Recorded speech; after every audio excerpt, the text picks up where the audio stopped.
चलो स्टार्ट करते हैं ना। हाँ स्टार्ट चलो। हाय, आज हम लोग बात करेंगे गोल्ड प्राइस के ऊपर कि गोल्ड प्राइस इतना इंक्रीज क्यों हो रहा है और गोल्ड प्राइस के इतने इंक्रीज होने का रीजन क्या है। बहुत ही सिंपल तरीके से समझेंगे। देखो हर चीज ना एक दूसरे से कनेक्ट होती है, हर चीज का एक दूसरे से कनेक्शन होता है। अगर गोल्ड प्राइस इंक्रीज हो रहा है तो उसका किसी ना किसी रीजन है, और वही रीजन क्या है वो आज हम जानने की कोशिश करेंगे और बहुत ही सिंपल तरीके से रखेंगे। तो आज का हमारा टॉपिक यही रहेगा कि गोल्ड प्राइस इतने इंक्रीज क्यों हो रहे हैं और क्या हमें इस पे आगे इन्वेस्ट करना चाहिए या हमें गोल्ड प्राइस को अभी वॉच आउट करना चाहिए या फिर गोल्ड प्राइस के लिए हमें वेट करना चाहिए या अब हमें उस पर प्रॉफिट बुकिंग कर लेनी चाहिए। तो देखो गोल्ड प्राइस क्यों बढ़ रहा है, सबसे पहले इसके तीन मेजर रीजंस हैं। गोल्ड प्राइस के बढ़ने के तीन मेजर रीजंस हैं कि जिस वजह से इसका प्राइस इतना इंक्रीज हो रहा है। जो फर्स्ट रीजन है ना, फर्स्ट रीजन है इन्फ्लेशन रेट। क्या है? Inflation rate. इन्फ्लेशन रेट क्या होती है? इन्फ्लेशन रेट सबको पता है, महंगाई। महंगाई जब भी हम किसी चीज की महंगाई की बात करते हैं तो हम यही बोलते हैं ना इन्फ्लेशन रेट बढ़ गया है, तभी मार्केट में हम देखते हैं ना महंगाई बढ़ गई है, तो उसे ही कहा जाता है इन्फ्लेशन रेट। तो गोल्ड के प्राइस को बढ़ाने के लिए ना कहीं सबसे मेन रीजन जो आएगा, जो हर चीज का रीजन का अगर मैं लिंक कहूं तो उसका इसी से रहेगा, इन्फ्लेशन से। इन्फ्लेशन रेट से क्यों? अब देखो इसको इस तरीके से समझते हैं। मान लो मैं एक इन्वेस्टर हूं, ठीक है, मैं एक इन्वेस्टर हूं, मैं हो गया इन्वेस्टर। मैं क्या करता था, मैं अपना पैसा इंडियन शेयर मार्केट में या किसी भी एक मार्केट में किसी कंपनी में इन्वेस्ट करता था। कोई एक कंपनी पकड़ लेते हैं, मान लो हम ले लेते हैं टाटा स्टील। कौन सी ले लें? टाटा स्टील। टाटा स्टील। अब मेरे पास था, मैं क्या करता था, मैं अपना पैसा लेके जाता था टाटा स्टील के पास, इन्वेस्ट करता था और अपना प्रॉफिट बुक कर रहा था अभी तक। लेकिन क्या हुआ, इन्फ्लेशन रेट बढ़ा तो टाटा का क्या था, मान लीजिए ये इनपुट था इसका अभी तक 100 रुपीज, इनपुट था 100 रुपीज। इनपुट से मतलब हो गया कि अगर टाटा कोई चीज बनाता है या टाटा कोई अपना प्रोडक्ट बनाता है तो उसको बनाने में जो उसकी कॉस्ट आ रही है वो आ रही है 100 रुपीज। कितनी कॉस्ट आ रही है उसकी? 100 रुपीज। तो इसको वो आगे सेल करता था 150 में, 150 रुपीज में वो इसको सेल करता था। तो प्रॉफिट कितना हुआ? प्रॉफिट हुआ 50 रुपीज का। अब ये जो 50 रुपीज है ना, ये 50 रुपीज जो प्रॉफिट दिख रहा है ये हमें शेयर होल्डर्स में मिल गया, जिसने अपने शेयर में प्रॉफिट बुक किया उसे मिल गया।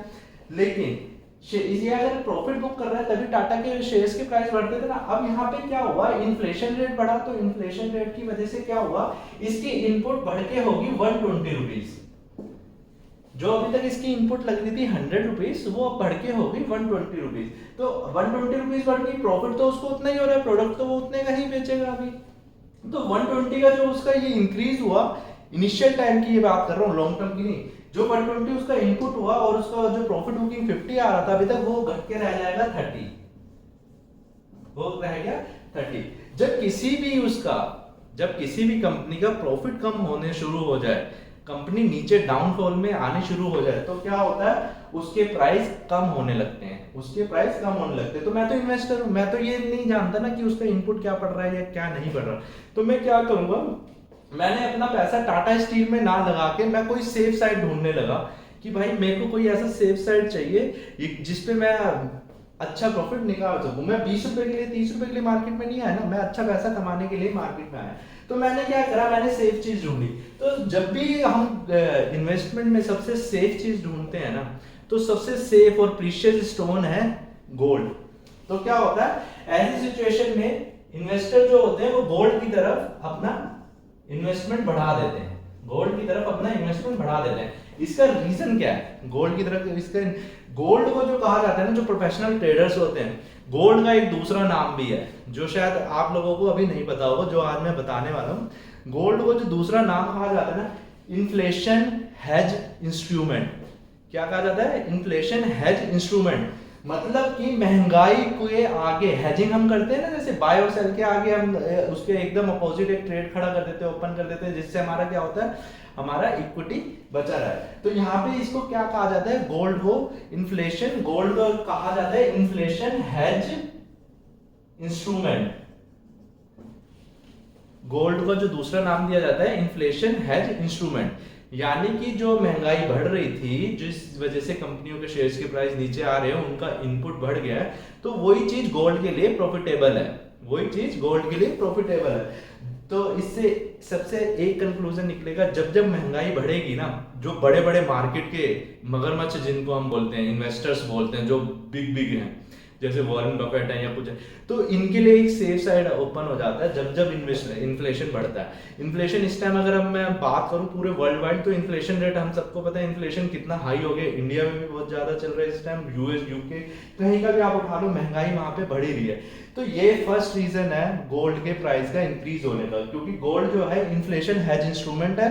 तो आंख बंद करके हमें क्या करना है, अगर कभी हमें दिखाई देता है ना कि बहुत ज्यादा महंगाई बढ़ रही है वर्ल्ड वाइड, अगर महंगाई बढ़ रही है, तो हमें कुछ नहीं करना, हमें अपने इन्वेस्टमेंट आंख बंद करके आप लोग गोल्ड में कीजिए। गोल्ड आपके, चाहे आप उसको ETF में करिए, चाहे आप उसको फिजिकल गोल्ड खरीदिए, वो आपको नुकसान नहीं देगा। अगर पूरे वर्ल्ड वाइड या किसी भी कंट्री में अगर इन्फ्लेशन बहुत हाई है, तो उस कंट्री के लिए बेस्ट इन्वेस्टमेंट का इस टाइम पे सोर्स जो रहेगा या इनकम का सोर्स रहेगा, वो गोल्ड में इन्वेस्टमेंट करना रहेगा। आप वहां पे जाके डायरेक्टली सीधा सीधा से गोल्ड को परचेज कीजिए और आपको इनकम होगी। तो फर्स्ट जो हो गया हमारा, फर्स्ट तो सबसे पॉइंट यही हो गया इन्फ्लेशन। अब देखो सेकंड जो हो गया, सेकंड का रीजन क्या है, सेकंड भी इसी से कनेक्ट रहेगा इन्फ्लेशन से। जो सेकंड रीजन है वो है रशिया यूक्रेन, जो अभी टेंशन चल रही है ना, रशिया यूक्रेन में वॉर चल रहा है। तो सेकंड जो रीजन है ना, second reason Russia Ukraine issue चल रहा है, रशिया यूक्रेन इशू चल रहा है। इस वजह से क्या हो रहा है, इन्फ्लेशन बढ़ रही है। अब इस वजह से आप लोग क्या होगे कि रशिया और यूक्रेन का इशू तो वहां चल रहा है, उसकी वजह से यहाँ पे इन्फ्लेशन क्यों बढ़ रही है। देखो हर चीज क्या होती है एक दूसरे से कनेक्टेड रहती है। अभी मैंने आपको बताया था रशिया यूक्रेन के इशू की वजह से क्या हो रहा है, क्रूड ऑयल इंक्रीज हो रहा है ना, क्रूड ऑयल इंक्रीज हो रहा है। हाँ अभी हम लोग क्रूड ऑयल पे भी आएंगे, क्रूड ऑयल के भी एक ऐसे डिस्क्राइब करने की कोशिश करेंगे कि क्रूड ऑयल क्यों हो रहा है। फिलहाल कोल्ड पे रहते हैं। क्रूड ऑयल इंक्रीज हो रहा है, क्रूड ऑयल के इंक्रीज होने की वजह से क्या हो रहा है, इन्फ्लेशन बढ़ रही है, इन्फ्लेशन बढ़ रही है। क्रूड ऑयल के इंक्रीज होने की वजह से इन्फ्लेशन बढ़ रही है। हर चीज का कनेक्शन क्या है, इन्फ्लेशन। जो भी तरीका इन्फ्लेशन को बढ़ाएगा, जिस भी रीजन से इन्फ्लेशन बढ़ेगी या जिस भी तरीके से महंगाई बढ़ेगी, चाहे वो कोई वर्ल्ड वॉर हो या कुछ भी हो, तो उसका असर क्या होगा, उसका असर होगा मार्केट में महंगाई बढ़ना। और जब क्रूड ऑयल ही महंगा हो गया तो सारा ट्रांसपोर्टेशन महंगा हो जाएगा। अब रशिया यूक्रेन की वजह से क्रूड ऑयल क्यों महंगा हो रहा है, वो आप लोगों का क्वेश्चन ये होगा। उसका रीजन है रशिया। रशिया जो है वर्ल्ड के सबसे ज्यादा रिजर्व्स रखता है ऑयल के।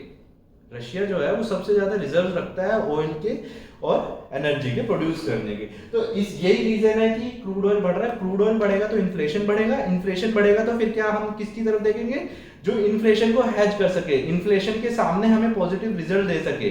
तो वो क्या हो गया, वो हो गया हमारा गोल्ड। वो कौन सा स्टोन हो गया हमारा, वो हो गया हमारा गोल्ड। तो हम फिर से क्या करेंगे, अगर कोई ऐसा इशू होता है जिससे हमें इन्फ्लेशन बढ़ती हुई दिखाई देगी, तो हम लोग क्या करेंगे, सेफ साइड अपना देखेंगे गोल्ड। तो ये एक दूसरा रीजन हो गया गोल्ड के प्राइस बढ़ने का।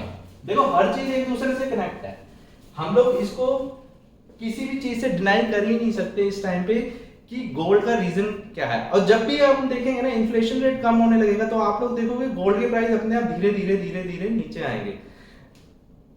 इसको आप लोग इस तरीके से देखिए, जब हम लोग अभी 2020 में थे, कोविड आया था। कोविड के टाइम पे क्या हुआ था, पूरी मार्केटिंग क्लोज हो गई थी पूरे वर्ल्ड की, हो गया था ना, सारे शेयर्स भी आपने देखा होगा, मार्केटें गिरना चालू हो गई थी। क्या हुआ था, इन्फ्लेशन बढ़ गया था। इन्फ्लेशन बढ़ा तो उसकी वजह से क्या हुआ, गोल्ड का प्राइस अपना हाई बना के आया था उस टाइम पे। 2020 की बात कर रहा हूं मैं, जब लॉकडाउन लगना शुरू हुए थे पूरे वर्ल्ड में। तो क्या हुआ था, गोल्ड ने तब भी अपना किया। लेकिन उसके बाद क्या हुआ, जब जैसे जैसे वैक्सीन आई, जैसे जैसे वैक्सीनेशन स्टार्ट हुए, तो क्या हुआ, मार्केट में पोजीशंस जितनी भी थी वो नॉर्मल होती चली गई। तो उससे क्या हुआ, गोल्ड का प्राइस भी नीचे आता आता आता चला गया। लेकिन अभी सडनली क्या हुआ, रशिया यूक्रेन का इशू हुआ, दोबारा से इन्फ्लेशन बढ़ा। इस बार कोविड की वजह से कुछ नहीं हुआ, रशिया यूक्रेन का इशू हुआ, इन्फ्लेशन बढ़ा। तो इन्फ्लेशन बढ़ने की वजह से लोगों का क्या होता है, जो प्रोफेशनल ट्रेडर्स होते हैं, बार बार कह रहा हूँ, जो प्रोफेशनल्स होते हैं ना, उनके माइंड में ये नहीं चलता कि ये होगा वो होगा। वो ये देखते हैं इन्फ्लेशन अगर बढ़ गया है तो इन्फ्लेशन के लिए मेरे को इस टाइम क्या यूज करना है। तो उनके पास एक सीधा सा सादा एक ऑप्शन है, गोल्ड। गोल्ड को इसलिए कहा जाता है इन्फ्लेशन हेज इंस्ट्रूमेंट। उन्होंने क्या किया, इन्फ्लेशन को कवर करने के लिए गोल्ड में इन्वेस्ट करना शुरू कर दिया। तो जो भी चीज इन्फ्लेशन बढ़ाएगी वही रीजन होगा गोल्ड के प्राइस के इंक्रीज होने का। थर्ड देखो, जो एक है, इसका भी अगर लिंक में कहूं तो इन्फ्लेशन से ही निकलेगा जी, ये है फेडरल रिजर्व। Federal reserve. अच्छा, ये फेडरल रिजर्व क्या है? फेडरल रिजर्व जैसे इंडिया का आरबीआई है ना, ऐसे ही यूएस का फेडरल रिजर्व बैंक है। फेडरल रिजर्व जैसे यहाँ का आरबीआई है ना, सारे बैंक को कंट्रोल करता है। इसने क्या किया, इसने एक डर जैसे फैल जाता है ना, एक फियर बन जाता है कि ये अपने रेट ऑफ इंटरेस्ट जितने थे उसको हाइक करेगा, रेट ऑफ इंटरेस्ट को हाइक करेगा। अच्छा, रेट ऑफ इंटरेस्ट को अगर फेडरल रिजर्व अपने हाइक करेगा तो उसका वहां की मार्केट पे क्या असर पड़ेगा? देखो, रेट ऑफ इंटरेस्ट जब हाइक होता है लोन पे, तो क्या होता है, लोन पे अगर चीजें महंगी होंगी तो लोग क्या करेंगे, अपना पैसा निकालना शुरू करेंगे मार्केट से। क्योंकि होता है ना, जैसे मान लो मैं एक छोटा सा एग्जांपल लेते हैं किसी भी बाहर के, एक उसका वॉरेन बफेट को ले लो, ठीक है। वॉरेन बफेट को मान लो हमने लिया। अब इन्होंने क्या किया था, यूएस के किसी बैंक से 1 मिलियन लेके इंडिया की किसी कंपनी में, टाटा स्टील में आके इन्वेस्ट करा। 1 मिलियन इन्होंने यहाँ पे इन्वेस्ट किया। अब इन्होंने कहा कि मैं यहाँ से प्रॉफिट बुक करके वापस आपको दे दूंगा, यहाँ से प्रॉफिट अपना बुक करके मैं यहाँ से, ये यही करते हैं ना वॉरेन बफेट, मार्केट से पैसा उठाते हैं और लगाते हैं और अपना मार्जिन रख के पैसा रिटर्न कर देते हैं। इनकी इन्वेस्टमेंट प्लान ऐसे ही चलते हैं। तो इन्होंने कहा मैं नहीं करूंगा। लेकिन क्या हुआ, फेडरल रिजर्व ने जब ये लगा कि ये अपने रेट ऑफ इंटरेस्ट हाई करेंगे, अब यहां से जो प्रॉफिट इनको हो रहा था, वॉरेन बफेट को जो यहां से प्रॉफिट हो रहा था, मान लो 50% का, ये एग्जाम्पल कर लो, सपोज कर लो कि 50% को उन्हें हो रहा था। लेकिन क्या हुआ, रेट ऑफ इंटरेस्ट जैसे ही फेडरल रिजर्व ने अपने रेट ऑफ इंटरेस्ट हाई करने का कहा, तो ये प्रॉफिट घट के हो गया 20%, ये 25%, आधा हो गया। तो अब वॉरेन बफेट ने क्या किया, वॉरेन बफेट ने इंडियन मार्केट से अपना सारा पैसा निकालना चालू कर दिया। यहाँ पे हो गया 0 और यहाँ पे इनको, उन्होंने इसको रिटर्न कर दिया कि आपने अपने रेट ऑफ इंटरेस्ट हाई करें। तो इसका सीधा सीधा असर क्या पड़ेगा, डॉलर जो है वो स्ट्रॉन्ग हो गया, इंडियन मार्केट से डॉलर निकल गया, तो क्या हुआ, आईएनआर उसके सामने वीक हो गया। तो क्या बढ़ा, फिर से दोबारा से क्या वही होगी, इन्फ्लेशन बढ़ेगी। अब डॉलर के बढ़ने से इन्फ्लेशन कैसे बढ़ती है, क्योंकि इंटरनेशनल ट्रेड में जितना भी वो होगा, पेमेंट होगा, वो होता है हमारा डॉलर से। तो फिर से क्या निकला इसका रिजल्ट, इन्फ्लेशन। तो जब जब इन्फ्लेशन बढ़ेगी तो सबसे आंख बंद करके एक ही तरीका है कि अपना गोल्ड में इन्वेस्ट हम लोग कर सकते हैं। अब हमें वर्ल्ड वाइड सिचुएशन देखनी है क्या है, कि आजकल में क्या हो सकता है, ये कल क्या पोजीशन निकल सकती है। तो हमें सिंपल से तरीके से है, गोल्ड को इस तरीके से याद रखो, इन्फ्लेशन हेज इंस्ट्रूमेंट। जब जब किसी चीज से हमें पता चलेगा कि हाँ इससे महंगाई बढ़ सकती है या क्रूड ऑयल के प्राइस बढ़ सकते हैं, क्रूड ऑयल के प्राइस के मेजर इशू इसलिए, क्रूड ऑयल जो है वो हर ट्रांसपोर्टेशन में यूज होता है, हर प्रोडक्ट की प्रोडक्टिविटी में, उसके ट्रांसपोर्टेशन में, एक जगह से दूसरे जगह कहीं भी कुछ भी लगा लो तो क्रूड ऑयल अगर बढ़ेगा तो हर चीज को वो इफेक्ट करेगा। तो गोल्ड के प्राइस के बढ़ने का भी अभी रीजन यही है। हाँ, अब फ्यूचर क्या हो सकता है, मैं अभी आप लोगों से ये कहूंगा कि अगर आप लोग इसमें इन्वेस्ट करते हैं तो आप अपना प्रॉफिट बुकिंग करना यहाँ से शुरू कर सकते हैं। पार्शली अपना प्रॉफिट बुक कीजिए जितना निकल गया है। अब धीरे धीरे से जैसे ये सिचुएशन भी कवर होती जाएगी ना, तो हम लोग देखेंगे गोल्ड प्राइस दोबारा से, अभी जितना बाइंग में हमें दिख रहा है, तब वहां से क्या होगा, ये बड़े बड़े इन्वेस्टर अपना दोबारा से फंड निकालना शुरू करेंगे, तो गोल्ड प्राइस हमें दिखेगा कि धीरे धीरे दोबारा से नीचे आता दिख जाएगा। लेकिन अभी ऐसी कोई सिचुएशन दिख नहीं रही है मार्केट में, क्योंकि जितनी भी टेंशन्स चल रही है। हाँ, अगर इन्फ्लेशन रेट कम होता है तो गोल्ड के प्राइस डेफिनेटली नीचे आएंगे। तो यही चीज है, गोल्ड में इन्वेस्ट करने का तरीका भी यही है कि हमें मार्केट में देखना चाहिए किस तरीके से। ये मैं पोजिशनल ट्रेड्स की बात कर रहा हूँ यहाँ पे इंट्राडे और स्कैल्पिंग की कोई बात नहीं हो रही है, ठीक है। तो एक रीजन समझाने की कोशिश की थी कि गोल्ड के प्राइस इतने क्यों हाई हो रहे हैं। तो आज इसको इतना ही सिंपल रखते हैं। अब नेक्स्ट उसमें हम लोग करेंगे क्रूड ऑयल के ऊपर बात, कि क्रूड ऑयल इतने क्यों ज्यादा हाई हो रहे हैं और क्रूड ऑयल कहाँ तक जा सकता है और क्रूड ऑयल पे क्या टारगेट हम लोग सेट कर सकते हैं, ठीक है। ओके।